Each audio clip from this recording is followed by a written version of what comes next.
is Radio Taiwan International.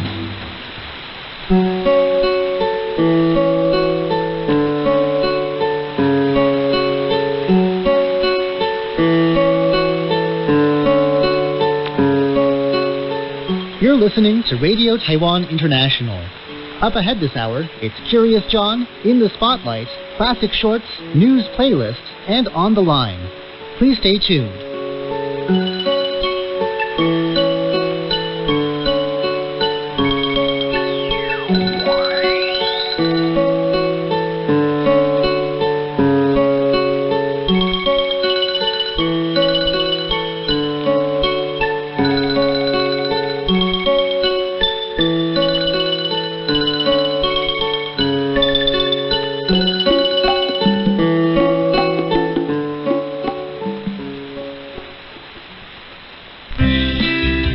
All about?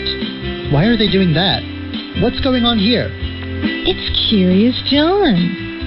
What is he curious about today?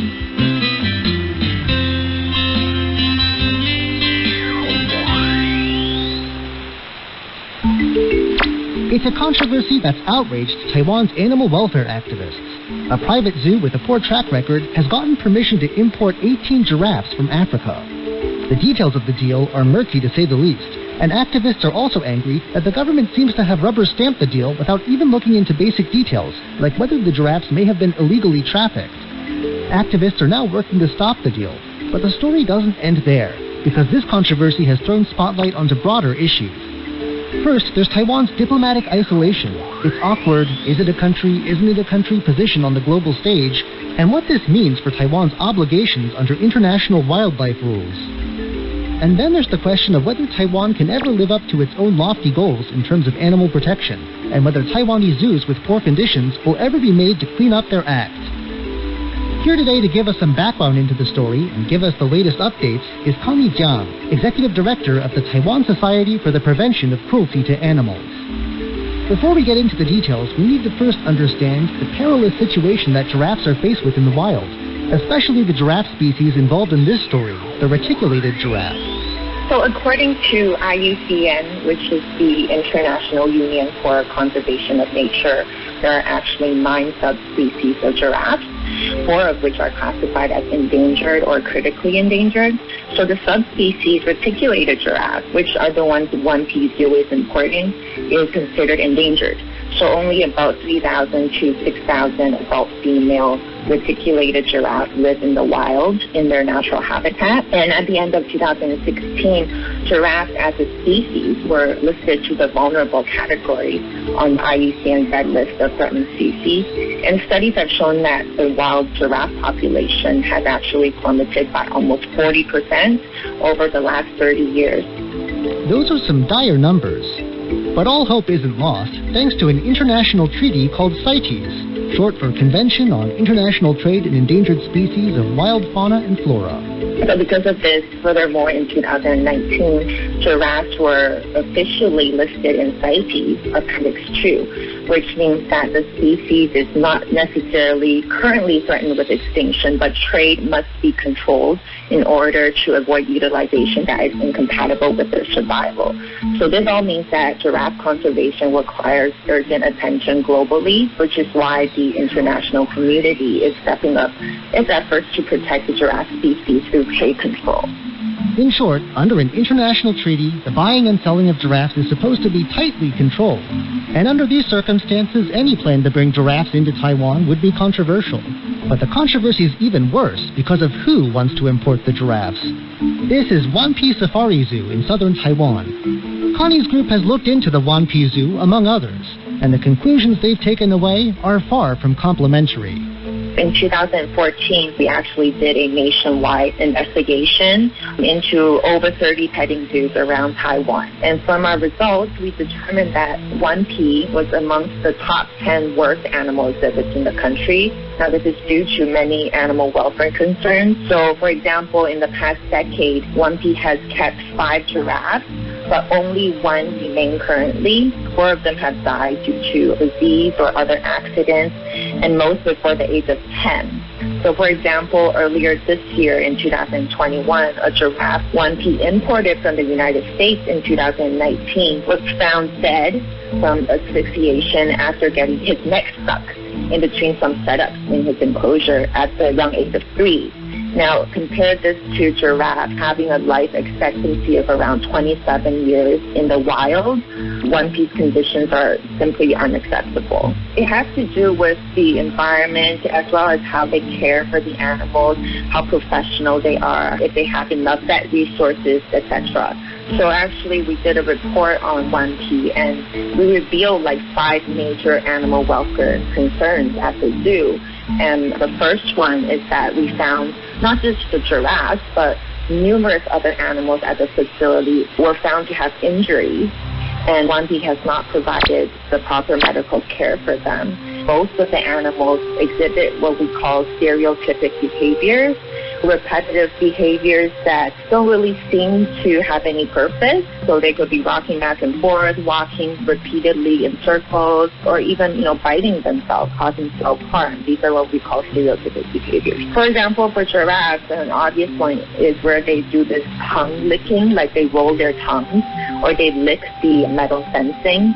Some people think that, the giraffe is hungry, or the giraffe is, that's pretty cute. But no, actually, these are stereotypic behaviors. I would say it's more like psychological, emotional distress, where the animal is severely under a lot of stress, and so they can't cope with the environment that they are in. Or another reason is that because there's no enrichment in the enclosures, the animals simply are bored out of their mind. So for giraffes, for example, in the wild, their range can be anywhere from 23 to 163 kilometers squared, whereas 1P only has a space of about 4,000 meters squared that will have to fit 19 giraffes. So space-wise, it is not at all comparable to that of the wild. And giraffes, it turns out, are just the tip of the iceberg when it comes to the zoo's problems. So, for example, at least 20 flamingos we saw have swollen feet, and no proper medical care was provided. A green iguana was also found to have a serious infection near its mouth. Another limey pig was seen to have infections and bleeding near the mouth and the foot, and was not quarantined for further inspection. And another concern is that the enclosure designs do not suit the natural needs of the animals, and also fail to meet minimum international requirements and standards. And also they have these pygmy hippos who spend most of their time on land. But the enclosure 1P provides them lactantation and shade, causing the hippos to stay in the water most of the time, which is not natural. So these are just some examples of the animal welfare concerns at 1P currently. But it's not like this kind of neglect is just tolerated under Taiwanese law. We do have the Animal Protection Act, after all. If the zoo's really that bad, I ask, then why not just try to get it shut down altogether, instead of just trying to block the giraffe deal? We actually reported this to the Tainan city government, which is the local authorities in charge, because 1P has broken Animal Protection Act stipulations. For example, not providing injured animals the care they need, continuing to exhibit them when they're injured or sick, and also if their enclosures don't meet the natural needs of the animals, this is in violation of the Animal Protection Act. So we reported this about 2 weeks ago, and we're still waiting to hear back from the government. But as I said at the beginning, this isn't just a story about one zoo and 18 giraffes. It's a lot broader, and here is where things start to take a few strange twists. First, there's the fact that the government approved the deal to bring in the giraffes without seeming to know any of the details. When we asked the government, they didn't seem to know very much about these animals that are being imported. They didn't know the subspecies. They didn't know their age, not their gender. So many questions are actually unanswered right now. And other crucial questions like how many giraffes were in the founding or original population, or is it 100% of the wild population, 50% that's being imported? This all affects conservation. But, the government doesn't seem to know any of this information. And, why gender is so important. For example, like adult male giraffes, they actually spend most of their time alone in their natural habitat, whereas adult female giraffes spend most of their time with family and friends in their natural habitat. So, if these 18 giraffes that are being imported are mainly females, were any of them taken from their families in the wild, or some left behind in these so-called captive breeding facilities? These are all major questions and crucial information. So that's why we are questioning the government why a permit was given without knowing all this information about the animals. So why did the import permit get approved so easily? Is bureaucratic laxity to blame, or could something else be involved? Something like Taiwan's foreign policy, or even government fears about a backlash from the zoo's powerful owners. Join me and Connie again next week as we look into more unusual details about this story and how much protests against the giraffe deal have achieved.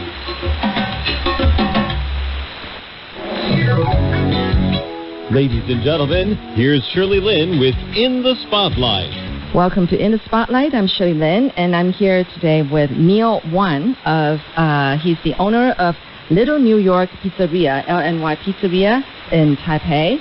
And I actually have interviewed Neil before, but, after some time, and we're right in the midst of COVID, I thought that maybe we can get to know how everything's going with him during COVID, if there's anything different about his life or the way he does business. But all I'm thinking, Neil, is that you must be doing better during COVID than before, is it not? Tell us. Tell us, Neil. I wouldn't say do better for the realistic, but compared to others, yes, we're doing okay and doing well.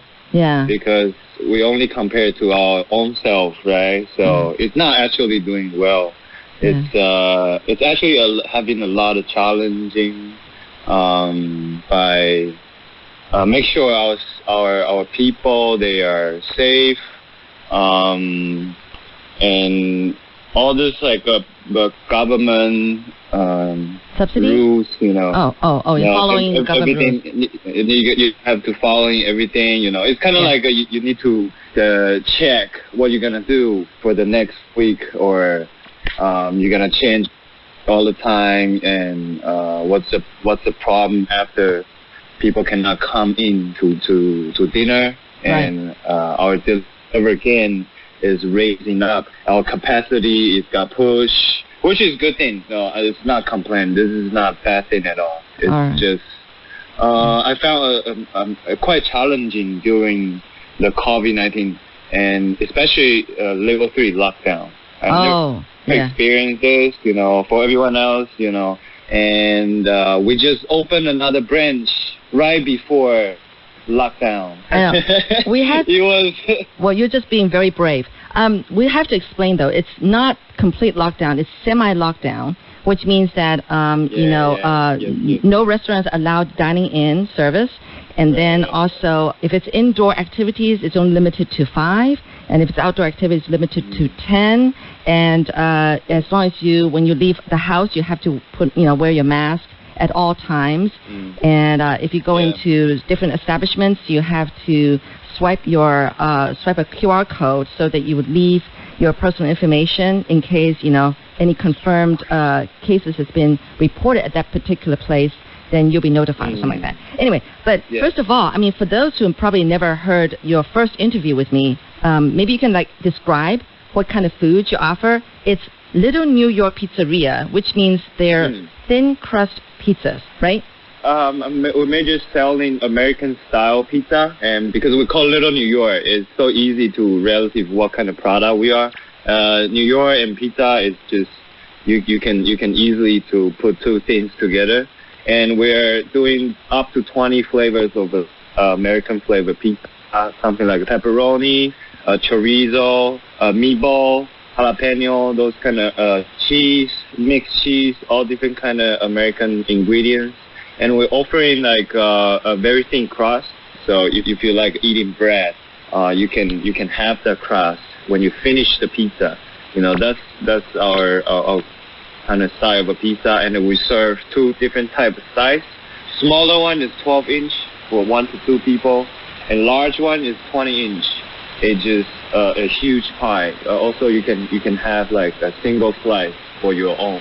Yeah. Just like in New York, if you're hungry, you just go in the pizzeria, you get the slice, 2 minutes, 3 minutes, you can have your food and just walking on the street, have your own slice. But yeah, in nowadays it's not gonna happen, right? But we still provide this kind of service by deliver and takeout for both store, and of course fried stuff, buffalo wings, cookie dough, garlic bread, and we are developing our kitchen a little bit more.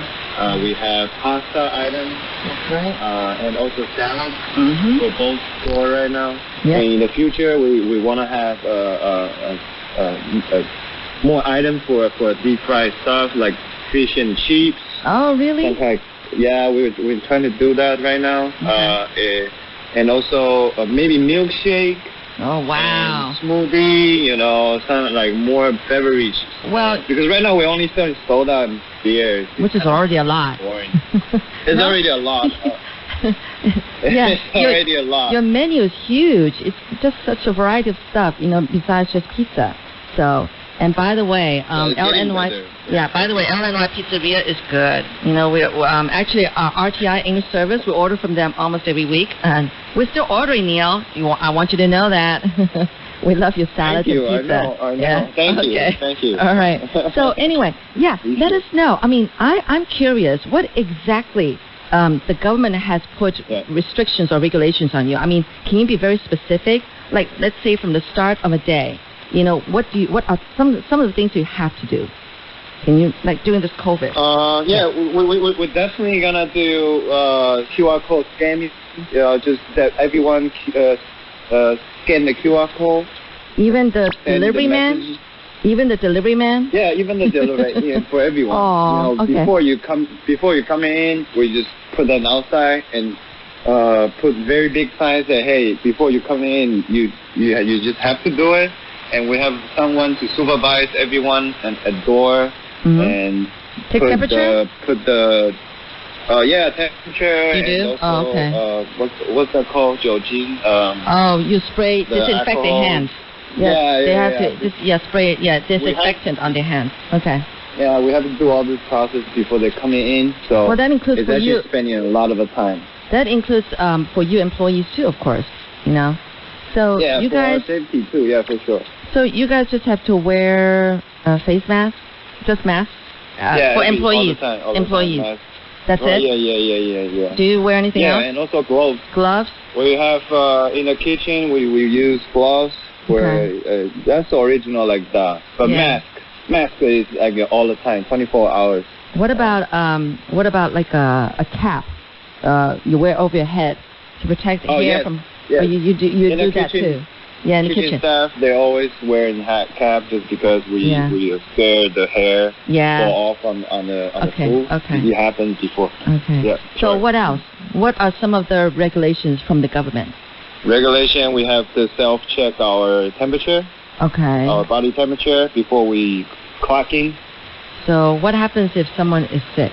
We just let them stay home, Just we give them like a special holiday. Just tell them to stay home.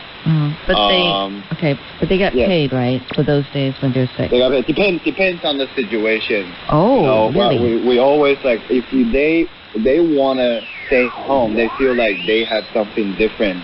They want to be careful. They can apply just regular day off, but we won't pay because it's their own wish. Oh. That's their own wish. But if sounds complicated. But if they're diagnosed, like diagnosed? Sick. Like runny nose or coughing. Oh, whatever. those symptoms. We have that. Then we have to force them to stay home to check their own condition and until they're fine. Yeah. And before that, they cannot come back to work. Well, and we have to pay a few days. I kind of forgot the regulation right now. Okay. That hasn't happened with your employees, right? I mean, we happened like 2 times for 2 of our staff. They are just worried about their family too. Yeah. They don't want to go out that often. Oh, right. So they apply a holiday to staying home to protect their family too. So everyone they don't want to stay. So those 2, they only just stayed home for a day or 2, or it's like they're not working now at all right now? They just stay for I remember it was like for 5 days. Oh, because that was the COVID when it was in a peak. Every day was like 400 cases. Oh, 300 cases. Yeah, and 300. Yeah, 300 cases. One of them is living in Wanhua. Oh, so he's actually worried about his family. A danger zone. Yeah. Yeah. Oh, I see. Yeah, it was very dangerous. So he applies. Boss, I really need to stay home. I worry about my family. Okay. If I bring anything back to them. I was like, okay, that's cool. That's very cool. Just staying home, protect your family. Stuff so like then, that. But in that case, we don't pay. Okay. We don't pay them. Right. I see. Yeah. I see. Wow. So, with those two people out of work, like taking days off, were you short-handed? Were you short-handed? Yeah, of course. Oh no. Of course. So then, what did you do? Yeah. I have to clock in myself, or ask someone else. Hey, you want to work overtime? Of course, there's overtime fee. But I gotta work a lot during the time, Because it's not a time for you to. Well, it's not even like you're supposed to that you can hire someone new, because these two employees are just being careful, and so they're worried. Yeah. So it's not like they're quitting, right? So. Oh, wow. Yeah. And talking about quitting, there's one kitchen staff. Yeah. He just quit after COVID, because he's more mature. He doesn't really need to work to live his life. Oh. He's actually an American citizen. Taiwanese American. I see. So he got back to Taiwan because COVID was very serious in the United States. Yeah, at a time. That was when Taiwan having a happy life. Yeah. So he back to Taiwan. Yeah. So he used to be working in the kitchen in the Apple. He's making pizza. Oh. He's a pizza maker over there. But he got back to Taiwan with COVID. There's no job. So he working in my restaurant for a few months. After Taiwan, the COVID started to get serious. Yeah. He quit. So that was kind of like, oh shit, people quitting, people want to take a day off, so it was kind of I'm sure. For not just me, I just telling my situation, but for other restaurants, it's definitely sometimes more serious or more damage for them. Right. You're listening to In the Spotlight with Shirley Lin. So I'm curious. What about ingredients, the food stuff? Was there any Was there any government regulation on the food stuff? It's not very. For now, I don't recall any regulation to affect my ingredients. Just Italy from last year, they are pretty serious from the COVID, right? So our flour is actually from Italy. Oh. So we got short for a few months, so we have to find the institution for our flour institution. So what did you do? Yeah. So you find flour made in Taiwan? No. We find flour from America. From the U.S. Another supplier, from the U.S. So wow. It's just a few months, But seriously. Have you ever thought that something like this would happen? Were you prepared with Plan B, even when you started a business? You know what I mean? When you started a business, did you ever thought of Plan B and Plan C in case something happened? Did you think about this beforehand? Never thought about this. Well, our quantity was very small. Our scale was small. To be honest, I can just go to supermarket to buy whatever I need for my store.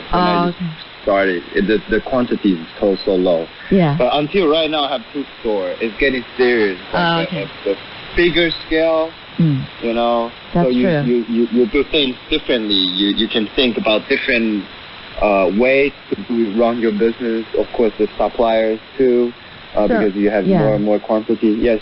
So when COVID happened and the supplier from Italy stopped, so you had to immediately think about, a supplier from the U.S. You had connections. Yeah. You had connections. We have a connection. We have multiple suppliers in Taiwan. They are often import ingredients from the U.S. countries, from Italy, from the France. So we will talk to them. Say, hey, you guys have some kind of flour? Yeah. Yes. Oh. So it's easy for us just to ask for other suppliers. So it wasn't too hard, but you just have to test out if this flour is going to match your food making process. Yeah. Because different flour, it requires different skill. I'm sure. It's just different, Yeah. So you have to check all the process, the temperature, fermentation, your water, your yeast, your sugar, everything, and what's the final product look like. Tune in next week to hear more from Neil Wan of LNY Pizzeria. Things that we take so much for granted when it comes to running a restaurant, especially during this time of COVID. For In the Spotlight, I'm Shirley Lin. Listen! Are you listening? This is the sound of my country. This is the sound of Taiwan.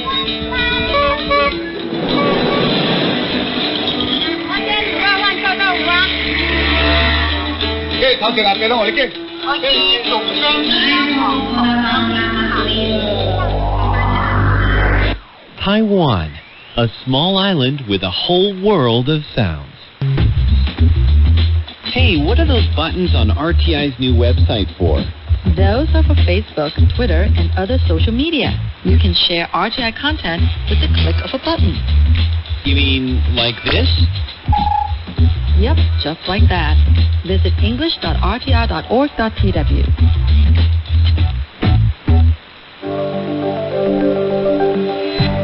You're listening to News Playlist. We've queued up some of the most interesting reports for you, brought to you by Radio Taiwan International.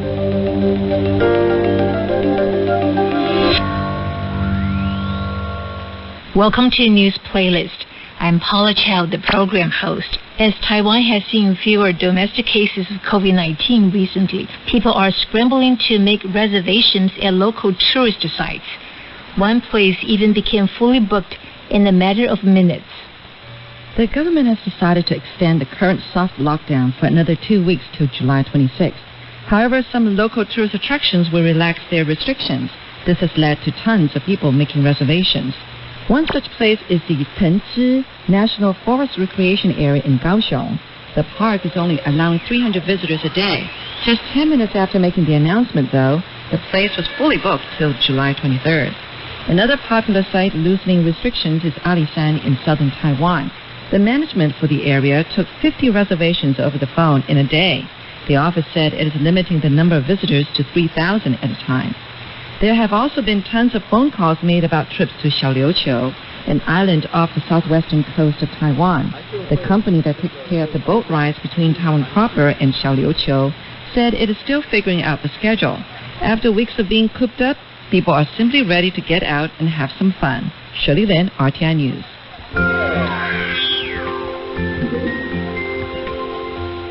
The introduction of COVID-19 regulations has seen the number of Taiwanese workers on unpaid leave surge.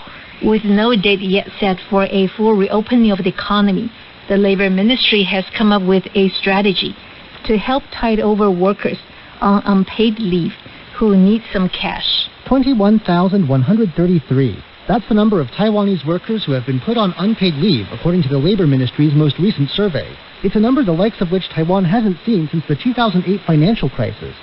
COVID-related shutdowns of businesses like restaurants are largely to blame.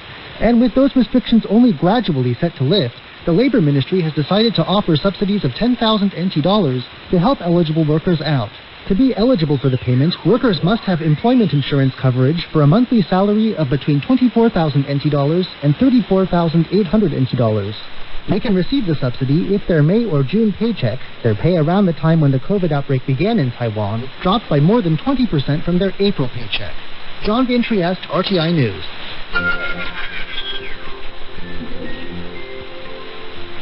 The Labor Ministry has launched a subsidy program in an effort to lower the unemployment rate, which is now at its highest in years. Taiwan's unemployment figure hit 4.11% in May, the highest it's been since December 2013, and even those who are working are seeing their hours cut. In May, the number of working-age people working less than 35 hours a week hit 792,000.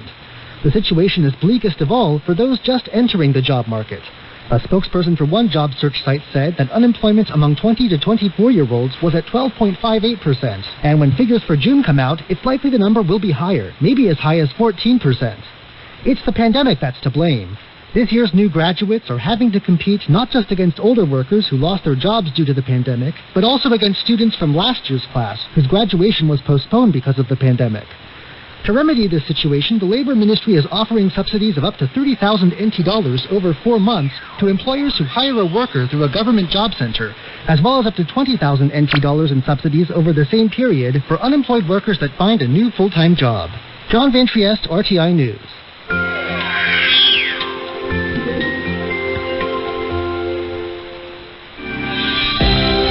This is News Playlist, a weekly rundown of some of the most interesting news reports brought to you by RTI. Watch along on YouTube if you like, or close your eyes and enjoy these stories by way of sound.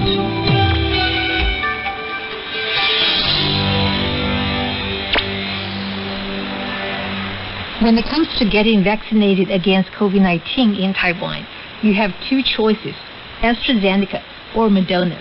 Each has its strengths and potential side effects. And so Taiwanese doctors say that people here shouldn't be too concerned about which vaccine they get. What matters is that they get vaccinated in the first place. Taiwan's supply of COVID-19 vaccines continues to grow. The latest shipments containing 410,000 doses of the Moderna vaccine arrived Wednesday afternoon. Most of those vaccinated in Taiwan in the near future are likely to get the Moderna vaccine because Taiwan has a relatively large supply of doses. But there are still doses of the AstraZeneca vaccine ready for you. And doctors like Liu Hongchi of Xinhong Wuhou Su Memorial Hospital say that people shouldn't be overly concerned about which vaccine they get. There are, of course, differences. Li Bingying of the Central Epidemic Command Center says the AstraZeneca vaccine can lead to blood clots, while the Moderna can lead to myocarditis. Rates of pain at the injection site, fever, and chills differ between the two vaccines too, as does the overall rate of effectiveness. But the general consensus among doctors here is that serious side effects from these two vaccines are rare, and there is no need to be picky when it comes to which vaccine to get. John Van Trieste, RTI News.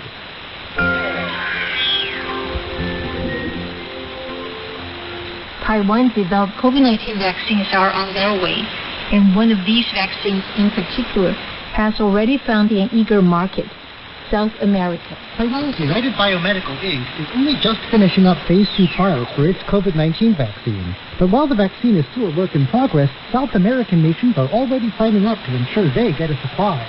For instance, Taiwan's sole ally in the region, Paraguay, has already signed a contract with the company's U.S.-based affiliate for 1 million doses. The contract will take effect as soon as Taiwanese authorities grant the vaccine emergency use authorization. Elsewhere in the region, the company has signed similar agreements with Brazil, Peru, and Ecuador. These three countries combined have signed up to buy over 100 million doses. Hopefully, with Taiwanese help, this hard-hit part of the world will come closer to beating back COVID. John Van Trieste, RTI News.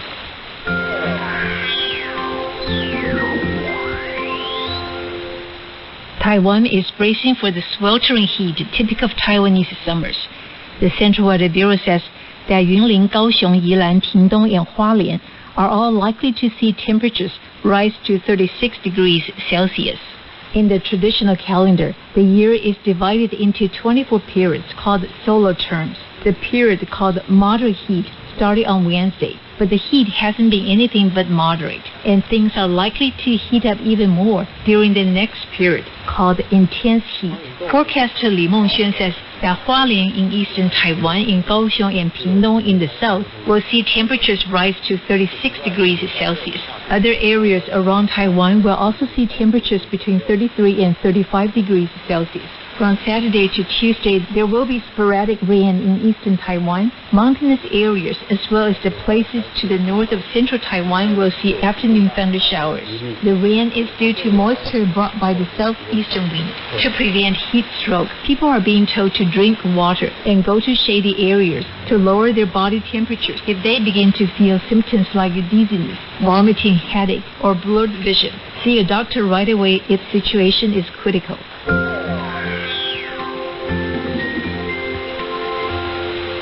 And that's all we have for this week's edition of News Playlist.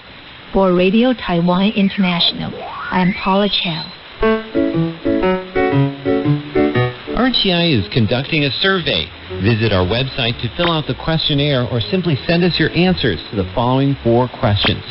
Question number 1. What platform do you use to listen to RTI programs? You can write more than one, but list the most frequent one first. Question number 2. Which RTI programs are your favorites? Write no more than 3 programs. Question number 3. Out of a total of 5 stars, how many stars would you give RTI's English broadcast overall? And question number 4. What are your suggestions for RTI's English programs? Everybody who enters will have a chance to win a prize. Send your answers to P.O. Box 123-199, Taipei, Taiwan 11199. Or send it via email. Our email address is audience01@rti.org.tw. That's audience and the numbers 0 and 1 at rti.org.tw. Be sure to leave your name, gender, age, and nationality.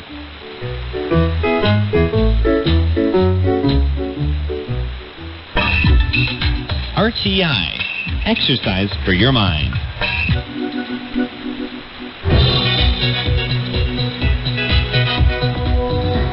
There is much chance that the Chinese regime will continue to use the national security law as an excuse to suppress even more freedoms in Hong Kong, to shut down other news outlets, and to reduce the space for Hong Kong residents to receive independent information. Hello and welcome to this week's On the Line, brought to you by Radio Taiwan International. I'm Carlson Wong. July 1st marks the return of Hong Kong to China, and many say the Hong Kong authorities hope to use a crackdown on Apple Daily to serve as a warning to other journalists in Hong Kong. That is to kill the chicken to scare the monkey in Chinese saying. Mr. Aficionado, the head of East Bureau of Reporters Without Borders, or RSF in French, said journalists who criticize the government will face some kind of punishment whether you're based in Hong Kong or not. If you're flying to Hong Kong, you're most likely to be detained at the airport. Even the journalists based in a foreign country who criticize China can be adopted to China. And to find out more, we are joined today by Mr. Cedric Alviani. With the closure of one of the most important media outlets, the Apple Daily, on June 27th, do you think that the international media outlets will still operate in Hong Kong unrestrained?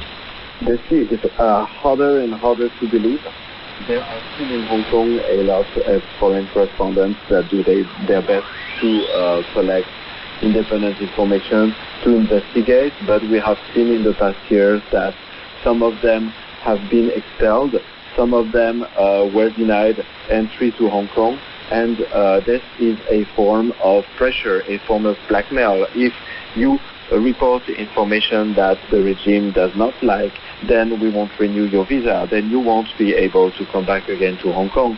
And this is very difficult, of course, for a journalist who is specialized on China not to be able and set a foot in China anymore. So there is more and more pressure. There has been a lot of pressure applied on the Foreign Correspondents Club. There has been a lot of pressure applied on the Hong Kong Journalists Association. And yes, indeed, is worrying. And we could imagine that in a couple of years, a lot of journalists would choose to be located somewhere else than Hong Kong because they wouldn't feel they are able to collect information, or they would feel that intimidation and pressure are too heavy and do not allow them. All that is very negative for the commercial and financial future of Hong Kong too, because who wants to invest in a place where freedom of information is not guaranteed? How can you know the situation of your investment? How can you know the situation in business in that place if basically the government decides which information you can access to? Yes, indeed. And, in a way, the international media outlets seem to be operating unrestrained, that if foreign journalists keep attacking the Chinese regime, then the visa will be refused on the next entry. Now, talking about visa reviews, Taiwanese staff working at Taiwan's representative office in Hong Kong had to leave Hong Kong recently because the Hong Kong government demanded the Taiwanese officials to sign a document supporting Beijing claim to Taiwan. This has never happened before. Now, what do you think the Hong Kong government decided to take this move at this time? Well, this is one more outrageous move. There is a pattern, there is a logic behind all that. Basically, the Chinese regime and the Hong Kong government that obviously does nothing else but obey the request of the Chinese regime are just trying to suppress any independent voice, and they are trying to suppress any opposition to their authoritarian policies. So by attacking the representatives of Taiwan, well, this is a more political thing, of course, because over the past years, the Chinese regime has been taking very aggressive stances against Taiwan, not even ruling out a military aggression of Taiwan. It's very important to keep in mind that Taiwan is democracy. Taiwan respects the rule of law, and somehow when the Chinese regime says that democracy, freedom of the press, the rule of law cannot apply in an Asian context, cannot apply in a country that is majorly of Chinese culture, Taiwan is the proof that they are lying. Taiwan is the proof that the rule of law and freedom of the press can perfectly apply in an Asian context. This is one reason why the Chinese regime is acting very harshly and goes to great lengths to try and suppress this freedom. And the same here in Taiwan, the Hong Kong representative office in Taiwan, as well as even the Macau representative office, has closed their offices in Taiwan on the ground that Taiwan has been supporting people who sabotage Hong Kong's stability and prosperity. That's according to the Hong Kong government. Now, this means that Hong Kong and Macau have cut off the official links with Taiwan. So will there be any contact in the future between Taiwan and Hong Kong and Macau? It's difficult to say. The Chinese regime is also somehow to try and prevent Hong Kong people from moving to Taiwan, and indeed a lot of independent voices, including journalists or supporters of freedom of the press, could possibly move to Taiwan to find the freedoms that they don't have anymore in Hong Kong. But the problem is now it's very difficult for them to do that move due to the diplomatic restrictions we mentioned before. And also the pandemic gives the Hong Kong government the excuse to make travels even harder for these persons. And now Hong Kong and Macau ties with Taiwan have been cut off. Do you think that somehow it's also related to the national security law? I couldn't tell because this is a bit too far from our mandate. The mandate of Reporters Without Borders is freedom of the press. So I couldn't really comment on the China-Taiwan policies except when they relate to freedom of the press. Mm-hmm. But what I could say is that Taiwan is somehow the countermodel to the Chinese authoritarian regime, and it's very important that democracies would stand for Taiwan, because if they don't, then there won't be any obstacle for the Chinese regime to export its policies in the world. And the argument that the rule of law and that democracy and that freedom of the press are a Western concept that does not apply in an Asian context or in a Chinese context will be even easier for the Chinese regime to carry, because there won't be the Taiwanese example. So it's very important for democracies in the world to stand for Taiwan. You're listening to On the Line, brought to you by Radio Taiwan International. I'm Carlson Wong. Today I'm speaking with the head of East Asia Bureau of Reporters Without Borders, or RSF in French, Mr. Cedric Alviani. In a recent press release by RSF, I quote, by tearing down the symbol of press freedom, that the closure of the Apple Daily News on June 27th, and the Beijing regime is sending a chilling message to journalists around the world who refuse to relay its propaganda.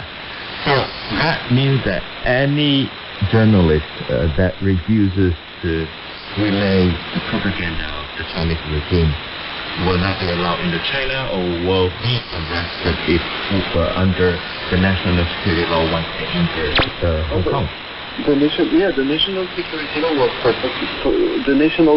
law was purposely written in a blurry manner, and it could possibly be used to attack journalists who are not based in China and who are not based in Hong Kong.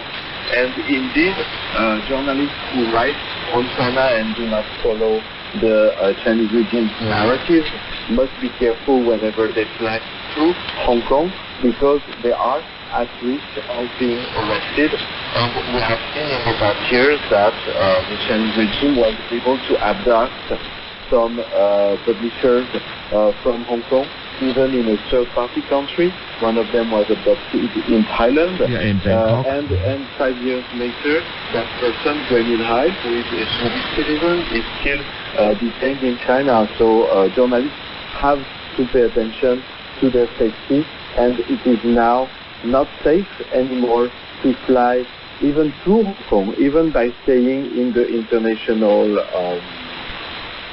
zone of the airport.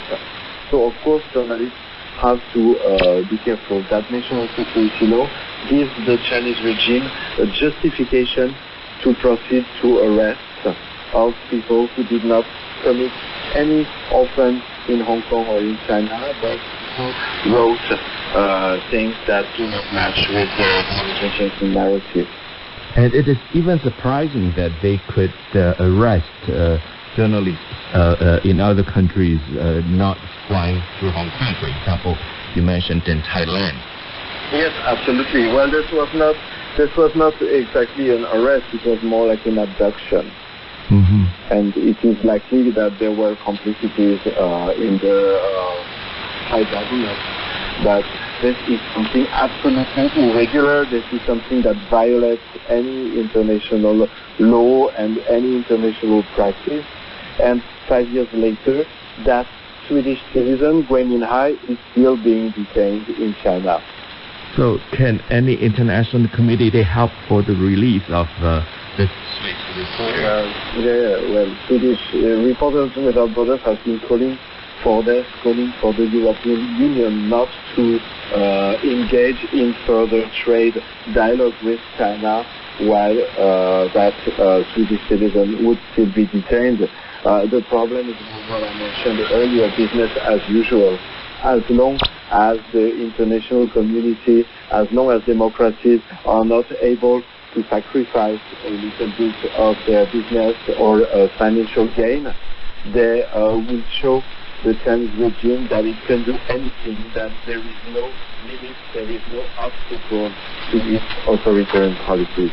Now, Mr. Cedric Alvina, would you say that with the closure of the Apple Daily News, the Hong Kong government or even the Chinese regime has in a way completely erased the press freedom in Hong Kong? This is on the way. Erasure of press freedom in Hong Kong is on the way. A lot of people are still resisting. There are still journalists, there are still media outlets, and the Hong Kong residents are resisting the fact that they massively went to the newsstands and bought issues of Apple Daily after the raid. The fact that probably today they are as numerous to purchase the last issue of Apple Daily shows that Hong Kong residents are ready to resist to these authoritarian policies. Of course, it's hard when the full government is operating in a way that does not respect the rule of law anymore. It's very hard for the average citizen, for the average person to react. What do you think, or what do you predict will happen to Hong Kong in the future with the arbitrary use of police force under the so-called the national security law?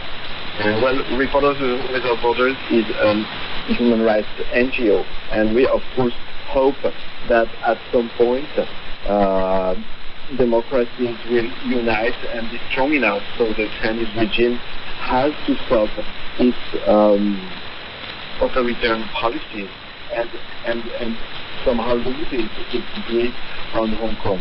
Until that moment happens, it's hard to be optimistic. There is much chance that the Chinese regime will continue to use the national security law as an excuse to suppress even more freedom.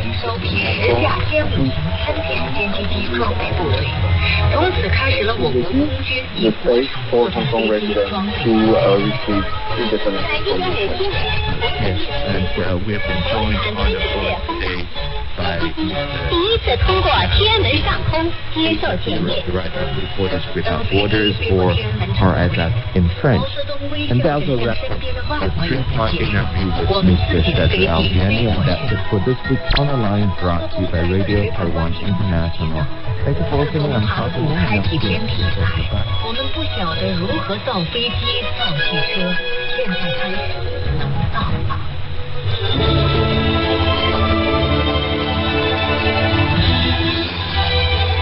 Thank you for listening to Radio Taiwan International, broadcasting from Taipei, Taiwan.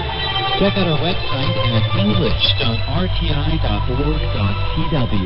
Again, that's english.rti.org.tw for the latest news and features from Taiwan. You can also listen to our videos as well. Our 60-minute English language program can also be heard every day at the following times and frequencies. In southern China and South Asia from 1600 to 1700 UTC on 9405 kHz. Again, that's in southern China and South Asia from 1600 to 1700 UTC on 9405 kHz. And in Southeast Asia from 0300 to 0400 UTC on 15320 kHz. Again, that's in Southeast Asia from 0300 to 0400 UTC on 15320 kHz. We'd love to hear from you. Please send your comments to P.O. Box 123-199, Taipei, Taiwan. Again, that's P.O. Box 123-199, Taipei, Taiwan. Or send an email to rti@rti.org.tw. Again, that's rti@rti.org.tw. Also, visit us on Facebook. The address is fb.me/Radio Taiwan International. Once again, on Facebook, we're located at fb.me/Radio Taiwan International for videos, photos, and news of interest from Taiwan. Thank you once again for listening to Radio Taiwan International. 给生活加满。